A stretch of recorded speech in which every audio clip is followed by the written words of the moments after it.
قرآن کریم کے اندر ایک چھوٹی سی آیت ہے جسے آپ یوں کہہ لیں کہ جو زندگی گزارنے والے لوگوں کے لیے، عقل مندوں کے لیے، عقل رکھنے والوں کے لیے، باشعور لوگوں کے لیے ایک بہت ہی عمدہ وہ بات کہی گئی ہے۔ قرآن کریم کا حکم ہے کل نفس ذائقۃ الموت۔ ہر وہ جاندار جس کے اندر جان ہے وہ تباہ و برباد ہو جائے گا، وہ ایک دن مٹ جائے گا، ختم ہو جائے گا۔ اور یہی کائنات کی حقیقت ہے۔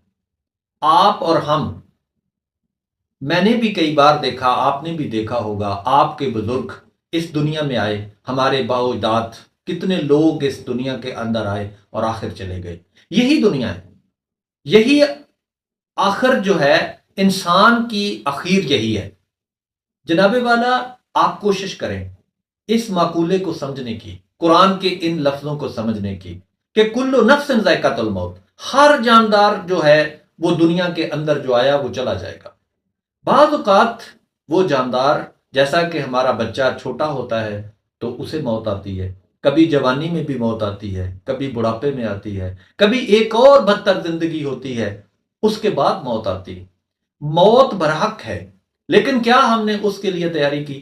اگر میں سمجھتا ہوں کہ اگر انسان اس بات پر غور کرے، سوچے، تھوڑا سا بھی خیال کر لے کہ کل نفس ذائقۃ الموت، اگر ہر انسان اس بات کو سمجھ لے کہ مجھے ایک دن اس دنیا سے چلے جانا ہے، تو یہ معاشرہ، یہ لوگ، یہ دنیا، یہ تو سدھر جائے، یہ تو سنبھل جائیں کہ ہاں بھائی، کیا پتا کل کا دن سورج طلوع ہو یا نہ ہو، اس لیے مجھے لازم ہے کہ میں آج درست کروں۔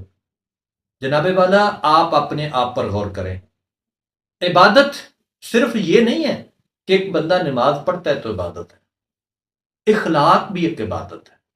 آپ کا اپنے لوگوں کے ساتھ رہن سہن، آپ کا اپنے قرب و جوار کے اندر رہن سہن، آپ کا اپنے سے ریلیٹڈ لوگوں کے ساتھ تعلقات، یہ سب واضح کرتے ہیں کہ آپ کیا ہے۔